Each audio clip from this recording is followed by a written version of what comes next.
and welcome to Skylight Live, presented by Skylight Theatre Company.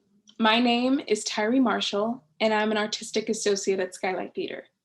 As we dive deeper into our 2021 season at Skylight, we now present a look back, a look forward. The first panel of Freedom, a series of events that Skylight has dedicated to commemorate Juneteenth, which has now been made a federal holiday as of a few days ago. Juneteenth celebrates and remembers June 19th, 1865, when the last slaves in Galveston, Texas were made aware that they were free 2 years later after the Emancipation Proclamation was enacted. This past Saturday, we celebrated a triumph in this country, a triumph that took only 155 years to be federally recognized, but a triumph indeed it is. Some might now ask, are we living in that state of freedom that our ancestors fought so tirelessly for? What would they say if they took a glimpse at our lives now? This past year, we have been constantly weighed down by the numerous injustices that have been inflicted on many marginalized communities. Witnessing tragedy seemed inevitable and as easy as simply clicking a button on your phone. As we slowly float back to the surface to some semblance of what our lives were before, with some aspects of our lives forever changed because of this, the question we need to answer is, what do we leave behind and what do we need to move forward? What systems that have been instilled in institutions for centuries need to be let go? We're now asking that of theater.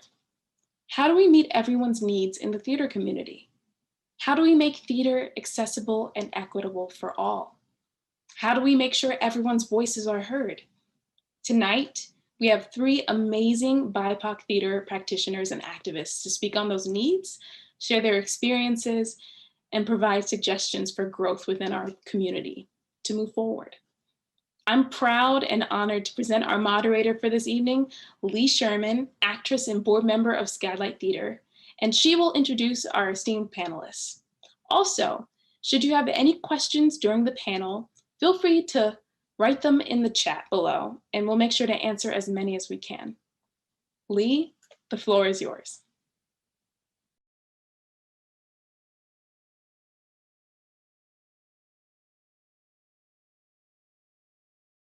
It is my absolute honor and pleasure to be moderator of this evening's event with these three dynamic women that are walking the talk, for real, walking the talk. Before we get started though, I would like to do a land acknowledgement. I acknowledge that I am zooming in from the indigenous land of the Cherokee Nation and recognize and honor the enduring presence of the Cherokee of Georgia Tribal Council, the Georgia Tribe of Eastern Cherokees, and all other indigenous people. And I would like to open it up to the panelists if you would all like to do a land acknowledgement. Sure, I'm Kristina Wong. I'm currently on the traditional, ancestral, and unceded territory of the Tongva, Chumash, Kizh, and Gabrielino people, renamed as settlers as Koreatown in Los Angeles. Thank you. I'm also on that land, the Chumash, the Gabrielino, Tongva people, and I'm currently renamed. The land is South LA. Hi everyone, my name is Carene Mekertichyan, and I'm also on the unceded land of the Gabrielino Tongva people, now known as East Hollywood. Mm-hmm. Awesome, thank you. So let me do a more formal introduction of these amazing women. Let me start with Celia Mandel Rivera, artist, educator, administrator, and artistic associate for Skylight Theatre.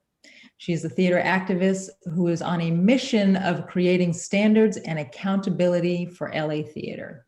Welcome, Celia. Thank you. Carene Mekertichyan, actress, writer, singer, activist, educator, artistic associate for social justice at the Independent Shakespeare Company. Welcome, Carene. Kristina Wong, solo performer, comedian, elected official in Koreatown, and the overlord of the Auntie Sewing Squad, a mask sewing group that emerged in the pandemic to sew masks for vulnerable communities. Welcome, Kristina. Yes, just claps and snaps all around for all three of you. What I'd like to ask for you all to do is, if you wouldn't mind identifying, we see on screen that you've identified your gender, but also identify your ethnicity, give us a brief background. And I'd like to do this because, as you know, the way that we experience America and the world is directly related to how we present to America and the world. So I'd just like to get a little background from you.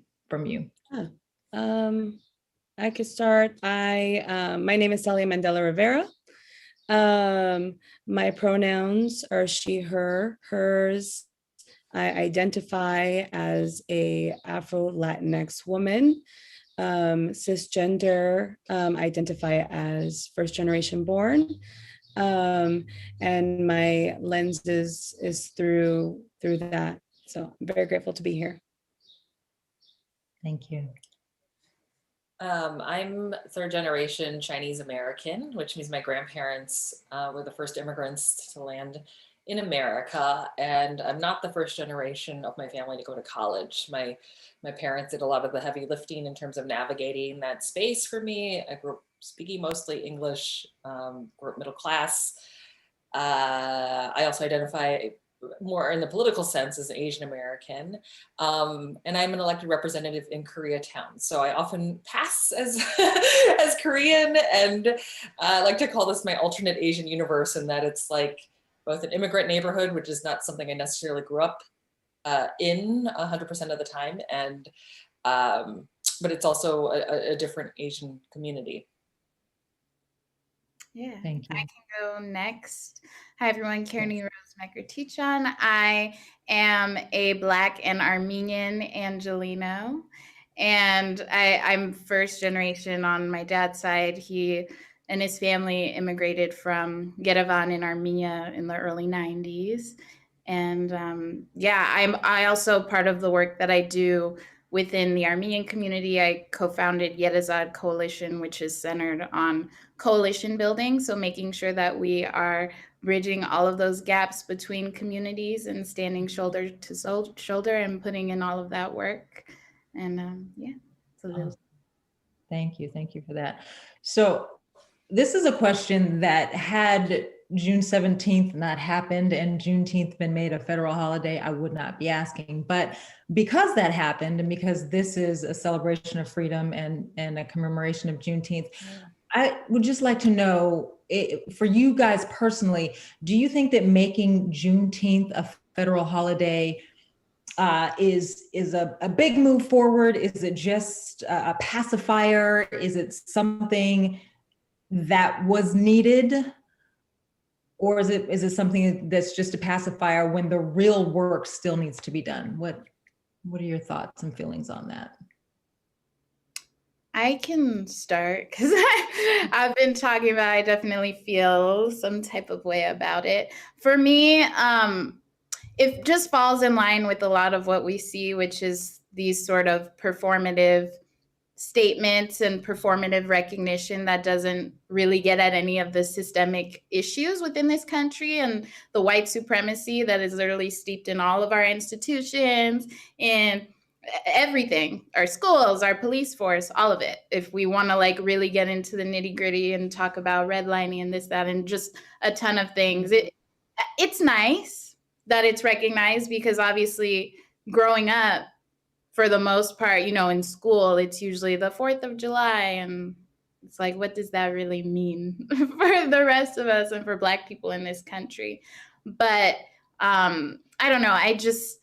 I'm getting to a point, and this is, I'm sure will come up a lot in this conversation about what we see in our LA theater community.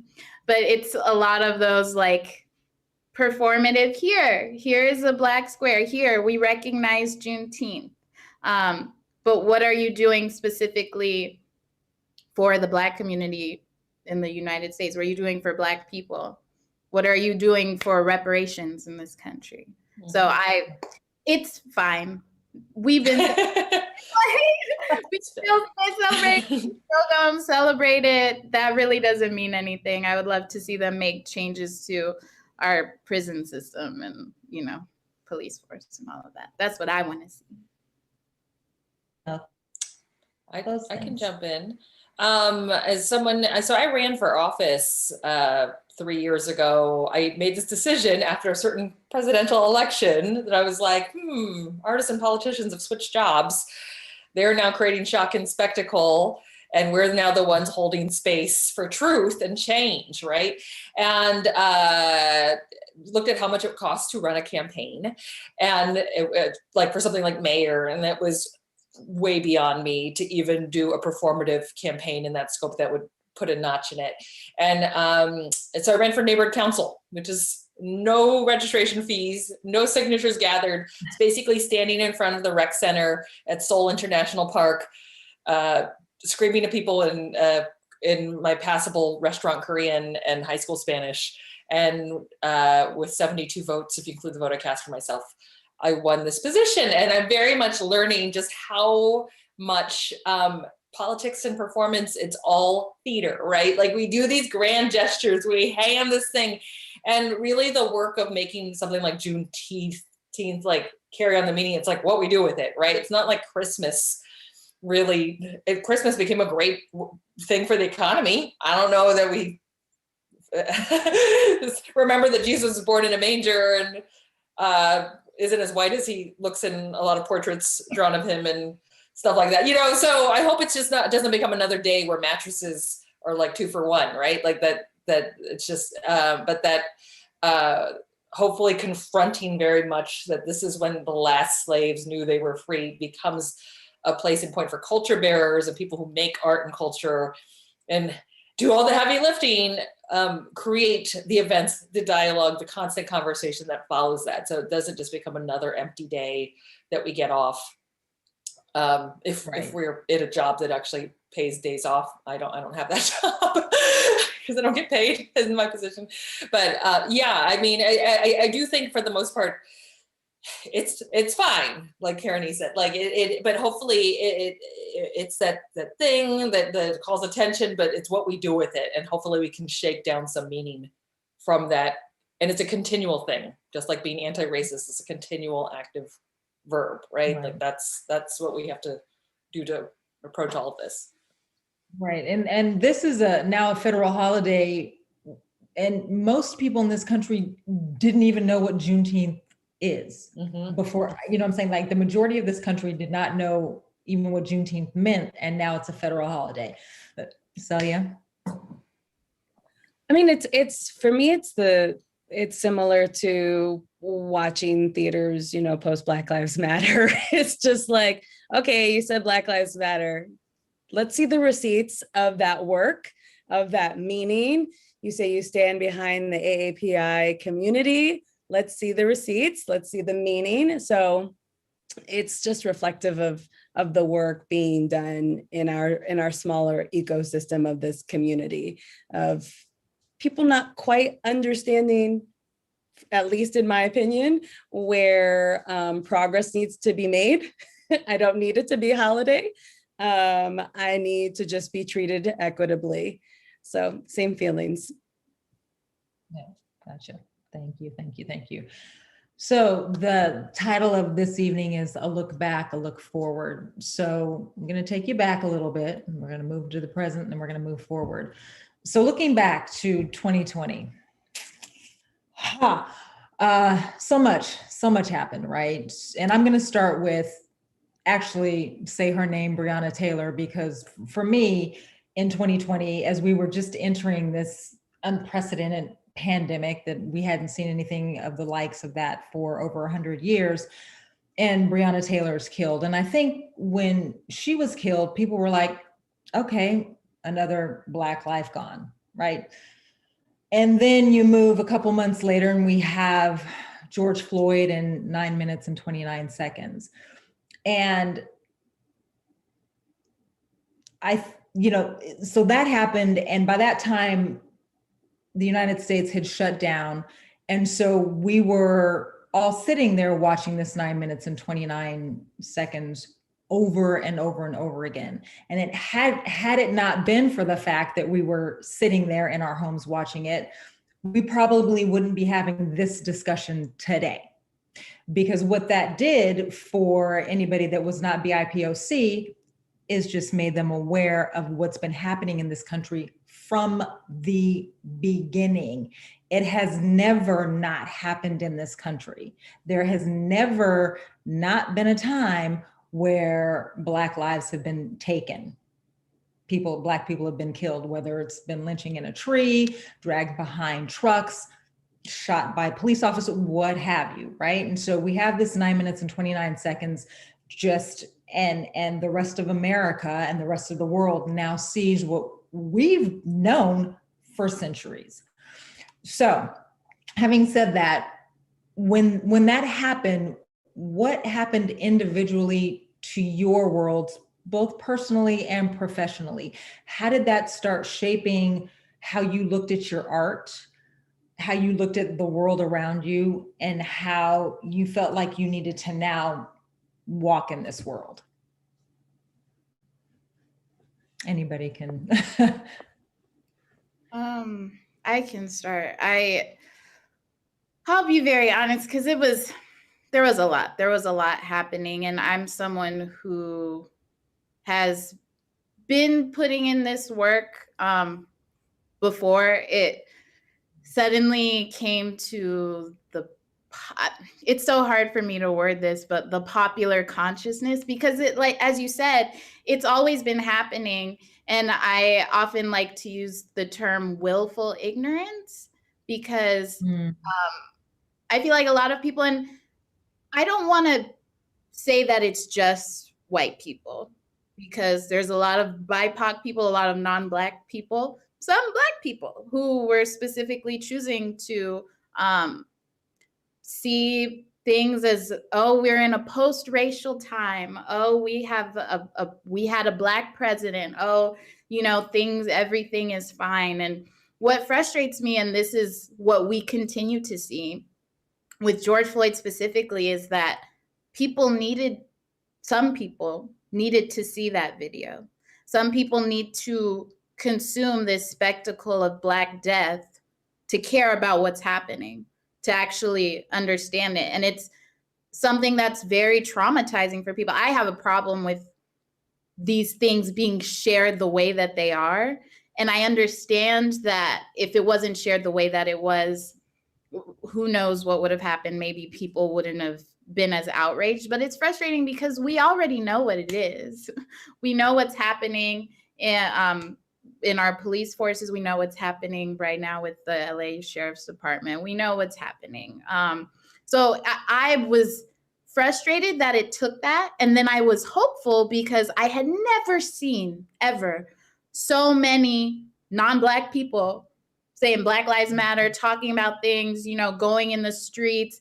Of course, sometimes it can be taxing on those of us who are Black, because everyone wanted to be like, I discovered racism, I'm so sorry, and crying at me in like Zoom meetings. And I'm like, oh my gosh, please, you are literally centering yourself in our trauma. Stop, and it was a lot of that for honestly, for a couple weeks.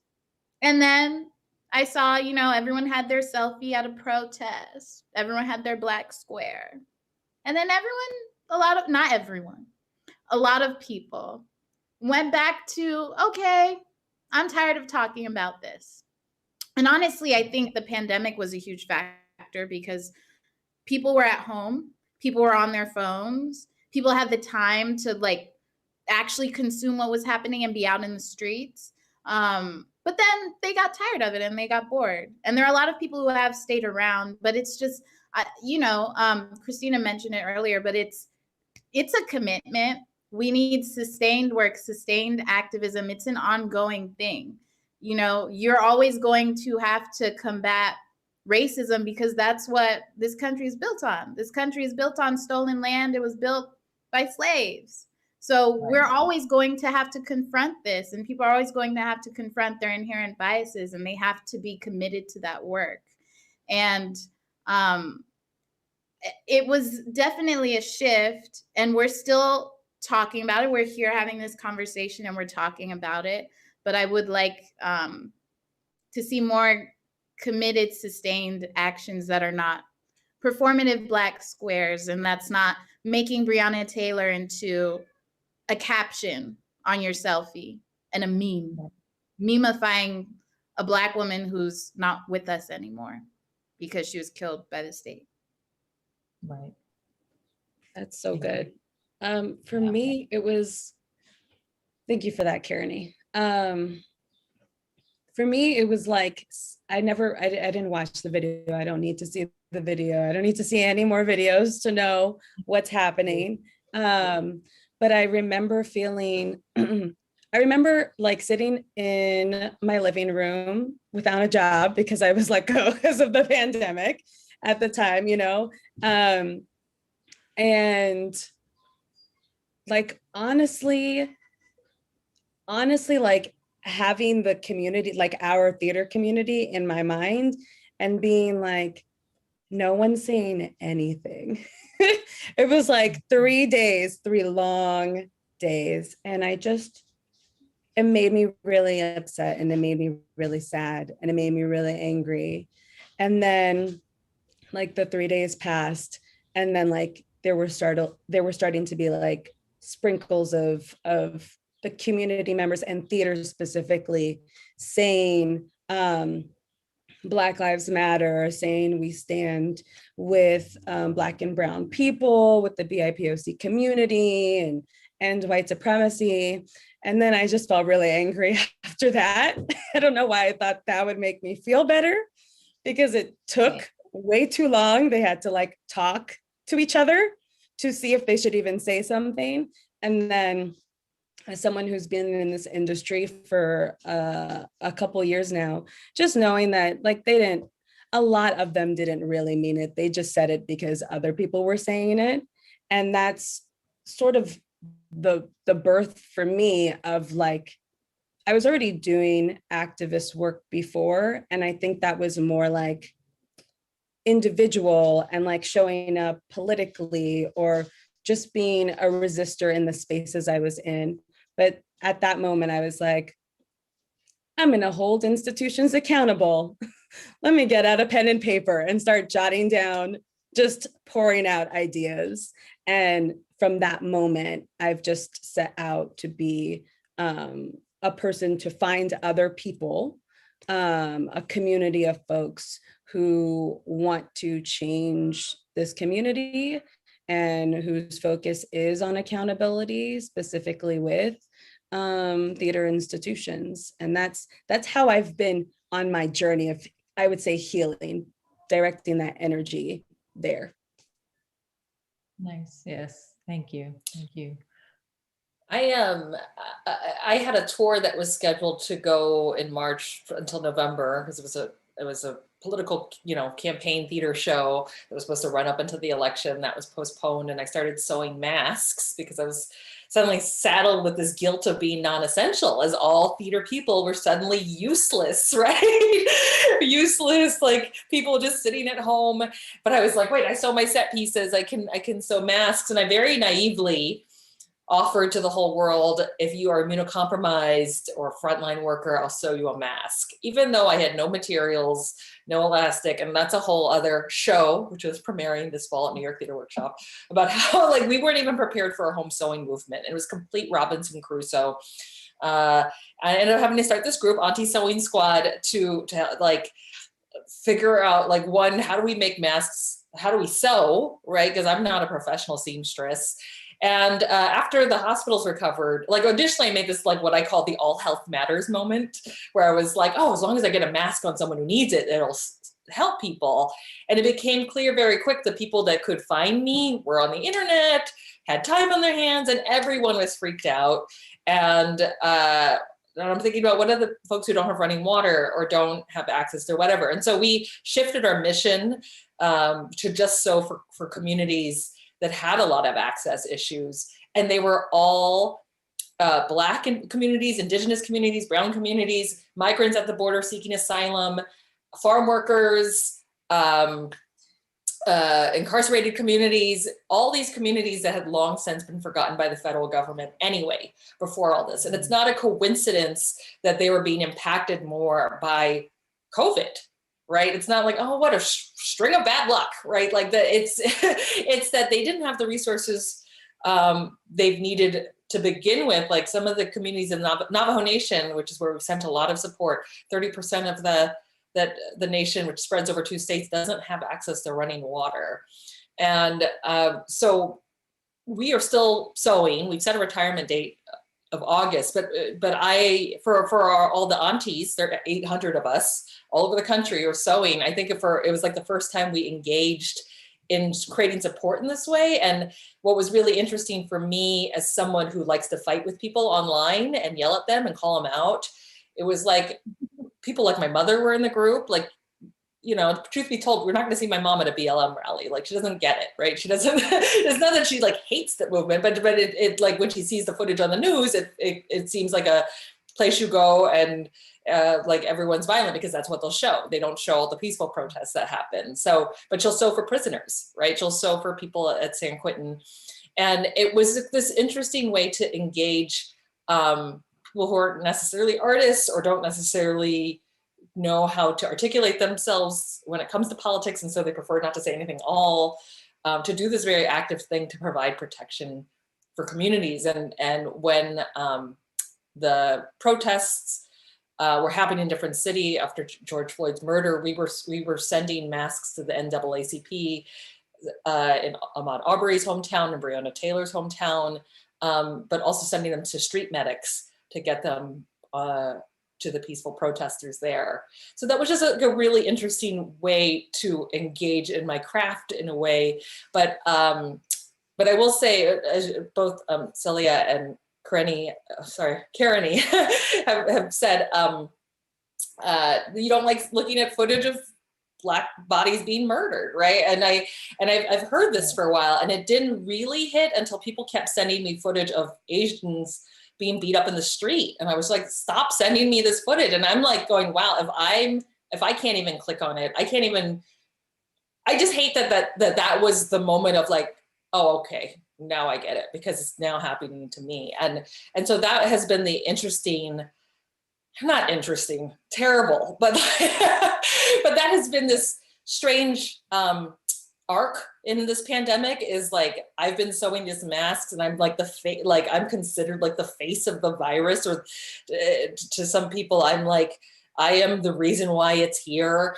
And we have, most of our aunties are Asian, at least started that way. And we went from sewing masks to defend people from the virus to now taking self-defense courses and bystander training as aunties to prevent ourselves from getting killed in the street, or to stop harassment in the street. So it's been crazy, because I think for the most part, most of my life that I've been alive, I've only experienced racism that's been casual, that's been around about being fetishized. And now as we emerge from this, I'm walking around with like weapons on my keychain, like this spear, which is not even legal to fly with, and a hand alarm. And and I'm laughing because it's the way I survive, right? And I'm hoping, you know, in this weird way, it's also a way for Asian Americans who were just sort of sitting on the fence and trying not to get involved to understand that we have to stand by Black Lives Matter. That this isn't just about stopping someone from hurting us. This is about a whole dismantling of white supremacy and violence that has pit us against each other, that has made us perpetually foreign. This is not just about stabbing some attacker in the street and going, got away from that, right? Like, this is a long run, and that is sort of something I'm thinking about as an artist, is how to urge my fellow Asian Americans. I'm sorry I'm going on a while, but like, I went to this march just down the block in K-Town, and it was almost all Asians, and we were wearing our Stop Asian Hate shirts, and I was like, God, we look like a Korean church that just like switched up for a day. Like, we were so calm, and we were so clearly our first like mostly Asian rally. And I was just like, I kind of am frustrated with the Stop Asian Hate logo, because I feel like it's just a really polite way of saying dismantle white supremacy, get behind Black Lives Matter. Like, I feel like that's really, we have to push harder and not just ride on the coattails of BLM and that notoriety, but really like work together And that's Right. a long job. And I don't know if everyone signed up for that yet. I hope we do. I'm telling you, if you happen to be listening, we're signed up for a while. Right. Yeah. It's interesting that it's not the word either. I But know. so I know just right. It's like articulate, but it's as if white supremacy, it's no longer PC, for lack of a better way, to be going after Black people, because so much light has been shown on that, and so now we need a whole new target. And so it's as if they're just shifting. Not that obviously violence against Black people has continued, but it's as if it needs a target. It just needs a target. It can't. Oh, you know what I'm saying? It can't anticipate it. We just need a target. And so now it's the Asian American population based on COVID-19. Right. It's ridiculousness. But to your point, Lee, I agree with you, because I agree that like white supremacy just it's its job is to create chaos. Its job is to pin everybody against each other. And then its job is also to erase the history of white supremacy. So like the fact that like our communities, all the communities, Black communities, Latinx communities, Asian communities, I mean, indigenous communities don't know each other's stories, don't know each other's battles, and then can't even like, are still trying to empathize with each other because we've just been divided so strongly. So I wanted to add to that because it's Thank you. so true. It really is. Yeah. I mean, I was just gonna hop on that too, because it's one of the things that I always try to explain to people, and especially like in the Armenian community too, and with Swana communities. People need to understand that everything is interconnected. So when we're talking about white supremacy, when we're talking about colonialism, whether it's colonialism here, whether it's colonialism in the Swana region, we have to understand that all of these oppressive forces need to be dismantled. If you don't think it's affecting your community, it's still affecting you. It's affecting all of us. It's affecting all people and all communities that are marginalized. And we tend to get into, a lot of times with different communities, everyone wants to get into oppression Olympics and say, well, this happened to us, so what about us? Or, well, that's that community's fault, or, you know, and that doesn't serve anyone. And another thing I always try to remind people is when we're talking about lateral violence, right? So when we're talking about, people say, oh, well, it's, you know, it's all these communities fighting against each other. It's like, well, that's also a function of white supremacy. It's all connected. That's what they want. They want everyone to be fighting. They want everyone to be blaming each other. So I just, that sparked that in me. I just want to add. Yeah, white supremacy is not the shark, it is the water. And I think that's Goethe, so that I can't remember. But but as you said, it's like the violence against Black people have been forever, just now there are cameras. Now it's documented. It's been there. And the violence against Asian Americans has been there. Just the history has not been told, right? The different kind of camera. We've literally been cut out of photographs. That when the Transcontinental Railroad was finished, they just show the white railroad workers at the end driving in the Golden Spike, and the Chinese people were cut out of the photo. So it's like, when we're not historicized, it looks like we just showed up. We were crazy rich Asians who showed up. We put a liquor store in your neighborhood, made lots of money, and left. Like but that's not the narrative, right? And all you have to go by is what you think you see, which is this much. Right. There's so much unlearning that needs to happen, because there's so much we're not taught in our education system. I remember when everything, when everyone was talking about, you know, Stop AAPI Hate and all of that, I was doing so much research, and in California, there are so many lynchings of Chinese men specifically, like throughout the 1800s. And you don't learn that. You don't learn that in school. Say anything. They're like, oh, there were Chinese immigrants who helped with the railroad. They don't talk about the Chinese Exclusion Act. They don't talk about any of that. And it really does, honestly, a lot of it starts with the education system, which is full of white supremacy. Oh, for sure. Yeah, for sure.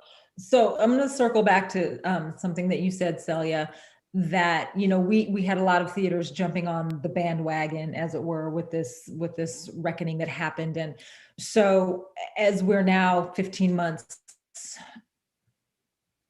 still pandemic, but, you know, 15 months into it, have you all experienced people, well, like as you said, Carene, people were interested and then it became not as interesting. So with theaters, are they falling off the bandwagon? Are we still seeing theaters that are like, no, we need to make things equitable? And I'm like, what work is happening? What work are you all doing to make sure that that becomes a reality? You guys are all laughing like, come on, don't be so naive. But no, I'm purposely wording this like this because, yeah, I know the reality of it, right? So it's like, what's, did I freeze? I didn't freeze, did I?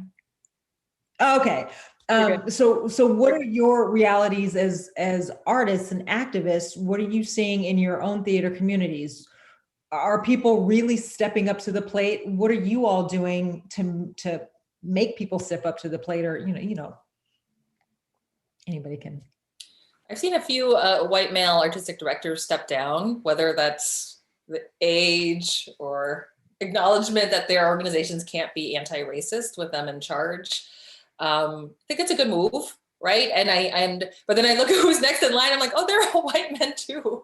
So I think there are lots of pipeline issues in terms of, are we developing like leaders of color in the arts, not just like programming a Black playwright or a Native playwright once a season, but really making sure that that conversation is happening at the board meetings and everything else. And then it's also, I mean, theater's tricky, right? Because it's already like a no-profit sort of expedition that we've entered in, and even making money back via ticket sales is completely tricky. But what are our audiences looking like? What are your audience? I'm saying you theoretical company with a you know, mostly older white silver hair subscription audience, and how can you shift that? Because if kids of color aren't watching theater, how are they going to be making theater when they're older? If there aren't programs that mentor them, how will they be able to step up? Like it is by hook or crook that I had figured out how to pull this off as a career. And I was very lucky to have mentors of color who themselves were like learning along the scaffolding. So it's a lot of figuring that out and developing that talent all over the pool, right? And just making it accessible. Yeah, I also think IPOs. I also think that a lot of community-based work, which is where a lot of audiences of color or like participants of color would come from, is often on the side of a lot of theater companies.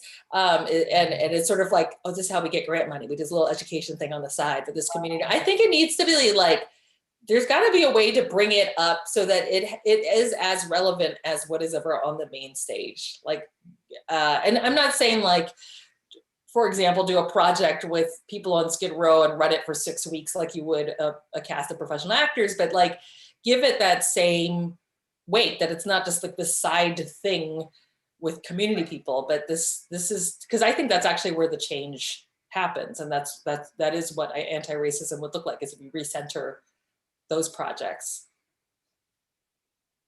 Yeah, absolutely. I like that, Christine. I think that's really interesting.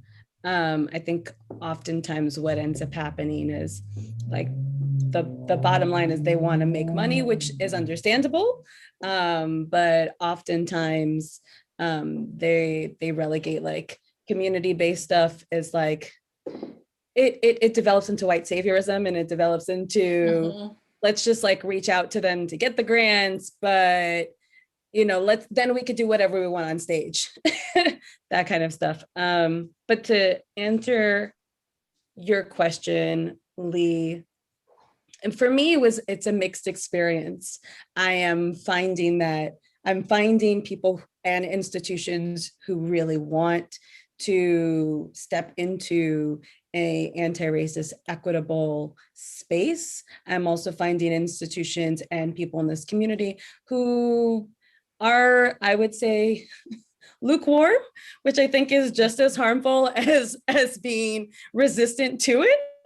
Yeah, and then there are people still, you know, committing harms and stuff like that, and it's, but I will say, at least in my experience navigating it, for me, I think what's changed on my end is that I'm less tolerant of it. I think before June 2020, I would take some of that on, that trauma on, those experiences on, and it would just be different. And now it's like, you said Black Lives Matter on June 3rd. You know better. Okay, so I'm gonna speak to you like you know now, or I'm gonna expect from you more, because that's the thing with being racist, with being transphobic, homophobic, with being ableist, is that, like, we know that these things exist, and we've learned so much even in this past year. Like, if you didn't know nothing before June 2020, which you did, but if you didn't know anything before June 2020, you know now. And I know you're still learning, but we have to, there's got to be progress. And I can't, like, keep waiting for you to catch up. I can't keep waiting for you to, like, start the journey. I'm going to keep going. And then if you step out, I'll say it. If you want to hang back there, that's fine. I will remember, and we'll keep moving. We'll keep trying to just make this place more just safer for everybody who's been hurt in the past, honestly. And so for those theaters that continue to do harm, how do we hold them accountable? What's that process? Is it the ones that are doing right say something? I mean, I think that's where it gets a little tricky, is like, there will continue to be people that and institutions that do harm. So what do we do in that respect? And I don't know if we I think in general, it's okay to, and I had a hard time with this when people would call me out and I would ask them to explain. And sometimes I couldn't tell if it was sport or not to call me out. But I do think, like, it is a gift sometimes to be called out, because it gives you a chance to listen, and if the person's willing to explain and take the time to give you that energy to explain what's wrong, that would hopefully give you some clues on what to do next. And I think a lot of it is about, like, just stepping back. And if you're used to having power and space, step back and see who else in the room hasn't been heard. So that's just sort of just a tool, right? But to just ask these theater companies to be open to being called out. It's how we're going to figure this out. It doesn't, you're not being fried, like, at the stake, you know, and you don't have to, like, shut your doors tomorrow. Maybe you do, but I don't know. It's just it's one way to get a gauge on if you're doing it right or not. And and think about who are those people who you can bring into the room who can keep you accountable, whether they're on your board or whatever. Yeah, I look at, I read How to Be an Anti-Racist over the summer last year, which I will be rereading again, because it was really helpful for me in my journey. But I think what I feel like what needs to be done in terms of accountability is transparency. And I think calling out is okay. It's appropriate because white supremacy and all of the harms that, we don't have to go through the list, but they live and they breed and they feed off of secrecy. And if you don't name it, if you don't say, I see that, if you don't say you have to correct that, and maybe I offer, maybe I'm generous and offer you steps or not, but, like, there's no accountability without transparency. And I think we have to look to what other movements have done and are doing, and use that in our everyday practice and in the community. And I don't think there's anything, I think it's appropriate to call in. I think it's appropriate to call out. I think it depends on how egregious it is. It depends on how long it's been going on. But I think for me personally, you can't have any accountability without transparency and without naming it. And like people knowing, because then people walk in to those same situations because they didn't know. And because then people don't feel like they need to correct themselves or adjust because it hasn't been brought to light. Right. Yeah, I think the time for tiptoeing and all that is done. We have to say it like it is, call it what it is. Yeah. Yeah.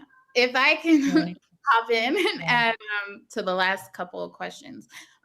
Yeah, for me, Celia and I work in a lot of the same circles, and it's definitely, people were very excited about doing this work at first because once again it was a trendy thing to do. Anti-racist work, our theater is now going to be anti-racist, but as things go on and you really start getting into the nitty-gritty, and if you are actually doing this work properly, which was brought up earlier, a lot of these institutions have people in power who are part of the harm that has been done. So we need to be bringing in these new voices. And as these new voices are coming in and are sharing their perspectives and are trying to just shift the way that, at least specifically the LA theater community is, there is a lot of pushback and resistance, and people, they're like, oh, but wait, I don't really actually want to give up this power. I don't really actually truly want to be accountable for my actions. But wait, we're all artists. We did, our one August Wilson play a year. We're good. It's fine. And people are having to really look at, it's not just, these performative actions, right? It's looking at, who are you hiring? And it's not just who you're hiring in your season. It's that too, but who is on your staff of your theater company? Who are you giving space to? What stories are you holding space for? All of that is important when you're looking at, I always talk about this because a lot of people are like, oh, when we cast, we love to do colorblind casting. And I say, well, colorblind casting just means pretending to be white. Like, who will pass as white? That's my frustration with it. A lot of times when people are doing colorblind casting, it can be harmful, because if you're tokenizing someone and there's one person of color on stage and they're playing a character that is like the serving character, or a character that's hypersexualized, or a character that's all of these things, that's a problem. That's why I always say you have to be color conscious in your casting. You have to think about, okay, if I'm going to make sure that this piece is truly diverse, how are these different individuals interacting with each other on stage? And it's okay for people to bring that up to you. It's okay to be called out. I always say, a lot of people like to talk about, oh, well, we don't want to get into cancel culture and this, that, and the other. But I don't see it as canceling. I'm not about like canceling people. It's about accountability. It's about learning. You don't know everything.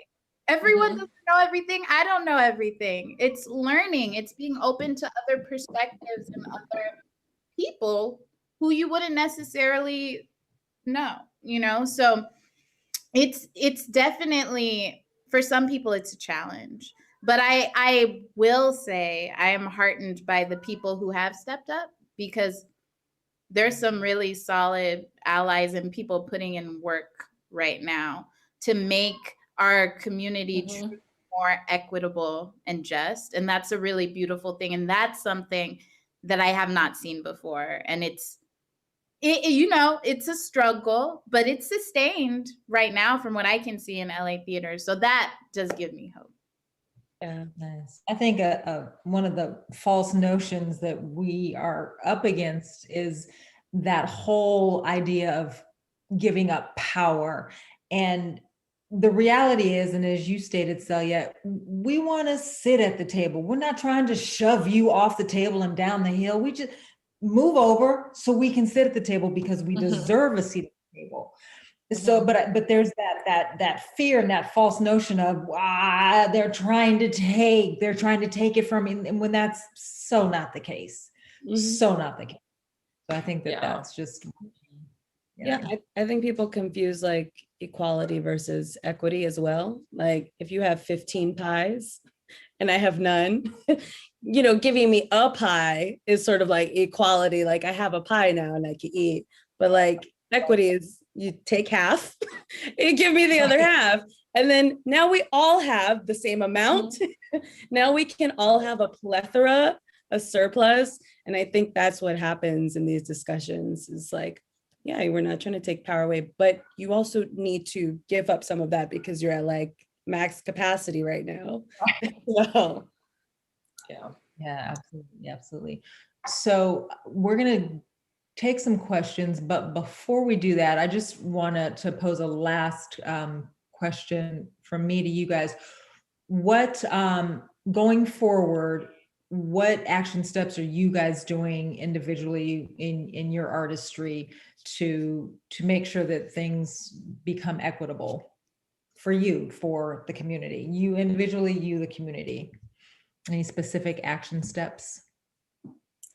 I'll say as Auntie Sewing Squad, when we're looking at what community support, we're even though sort of for the most part the home sewn masks aren't as in demand as possible, we're constantly asking ourselves like what other communities aren't getting help and support, and who's organizing them and how can we reach out to them, but most importantly, like can we do a post that centers their work and not so we don't come across as these saviors with sewing machines, because they are organized, like we just popped up during the pandemic, but we acknowledge that they're organizers who are organizing farm workers and indigenous communities before, during, and post-pandemic. So like thinking how as storytellers we tell stories, and sometimes as a solo artist I'm the main character, but I'm also thinking constantly about how to tell the story of our group in the context of also lifting up these other groups and these communities and not posit them as helpless or like barefoot help, right? We're just offered equity. And Celia or Carene? Okay, I wasn't sure. We both unmuted at the same time. So for me, I'm all over the place. I do a lot of work within the theater community, and I also do a lot of community organizing outside. And I'm also an educator who teaches youth and teaches also incarcerated youth. So all of that is, I see my art as interconnected with my activism in all things. And I think art is the most powerful way to spark empathy in people and get people to look at different perspectives they may not have known, or uncomfortable truths they may not have been willing to see before. But within the LA theater community, I'm working with a few different organizations on equity and diversity initiatives, talking to a lot of people on panels like this about things just to try and make our community more. I'm sorry, this cat is so loud. Try and make a little better and safer for everyone. I also, on my own and with help, am working on a living document for the LA theater community that will document instances and reports of harm as well, because we need it. Our community needs it. The theater community tends to have a very short memory when it comes to harm that's done, and then there's no accountability for said harm, or people come in and join our community and they don't know about spaces and individuals that have been very, very harmful and are put in unsafe situations. So that's like my project that I'm also working on, but it's an ongoing thing, and we have to just keep doing it, and there's no easy fix. That's why I always say it's like it's gonna take time, And it's going to take a lot of conversations and work, but we're doing it. So, yeah. Awesome. Wonderful. Oh, y'all are awesome. Yeah, for me and Karene's in that space as well, helping to create a list of standards, universal standards for the theater community to adhere to. And that's been really like challenging, and also it makes me feel like I'm participating in creating a better community for whoever comes after me. And then I'm also part of an organization that is centered around accountability. So we'll be checking in with theaters now that we're a year out. Knock, knock kind of thing. Hello, how are you? What have you been up to the past year? That kind of thing. So super excited about that, to be honest. Yeah. Awesome. Awesome. All right. So we have, hi, Tyree. We have some questions. I'll read this one. This is from Jess Sabatani. Hopefully I pronounced that right. As a white creator, I have been warned by other white activists to not ask for help or guidance from people of color because it takes a lot of energy from them. How do you all like to be asked for help?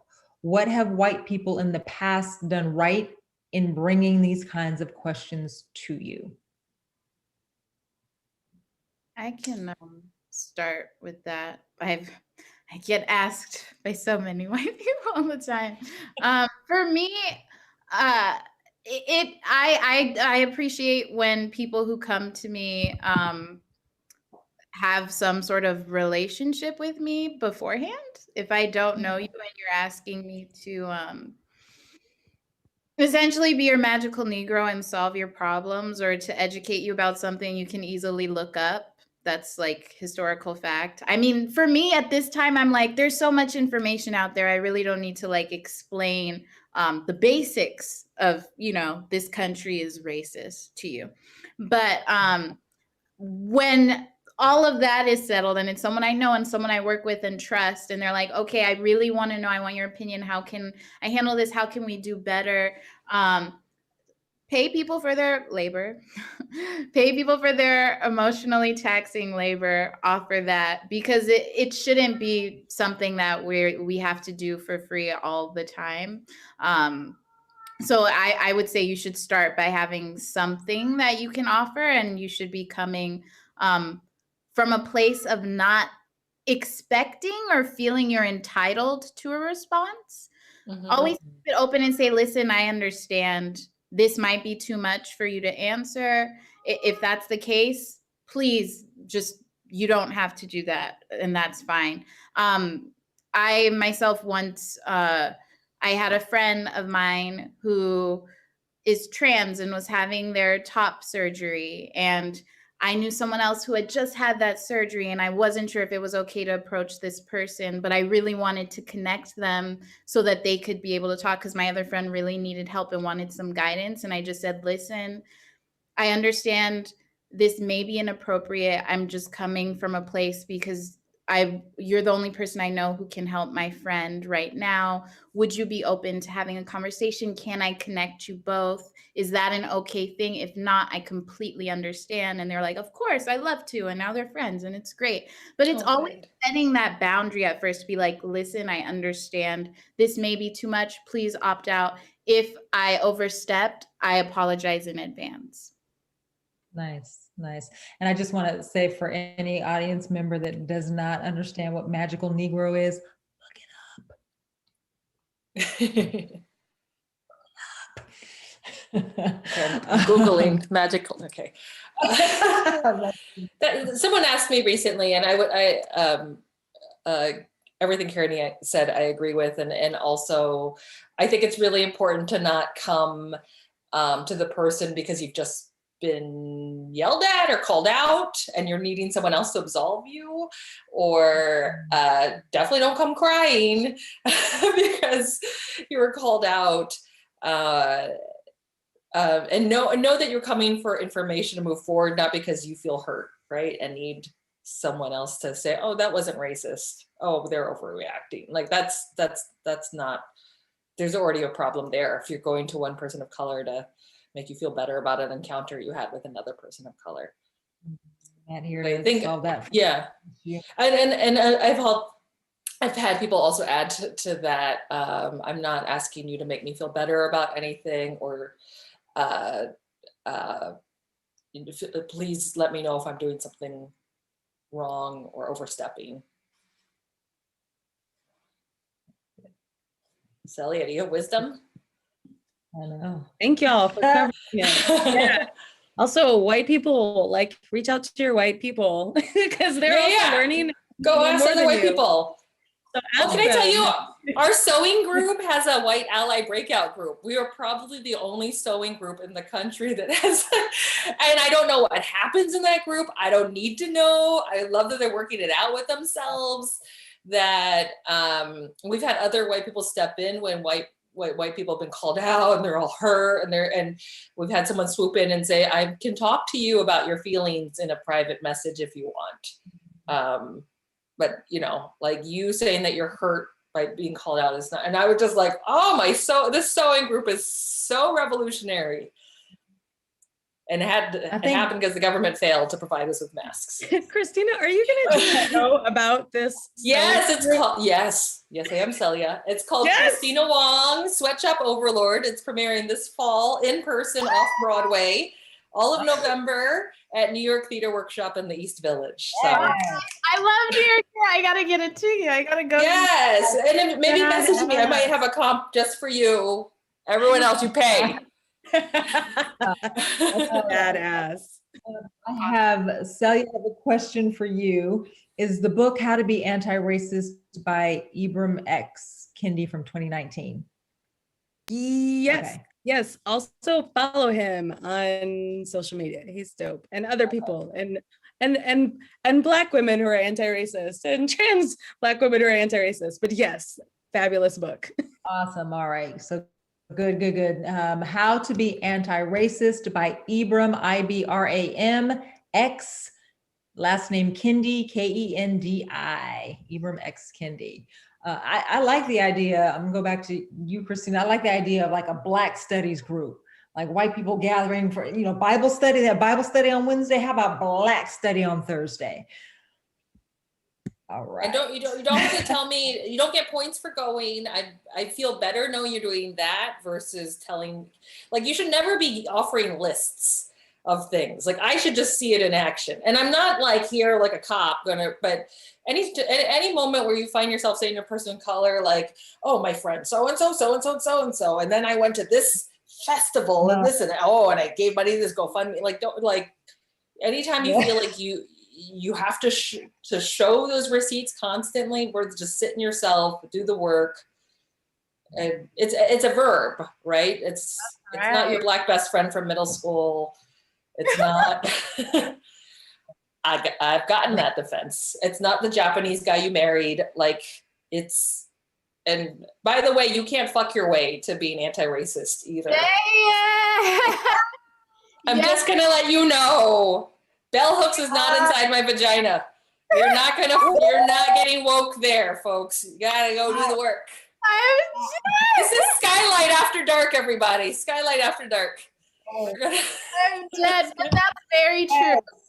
You cannot use your partner or spouse or significant other as a receipt of, oh, I can't be racist.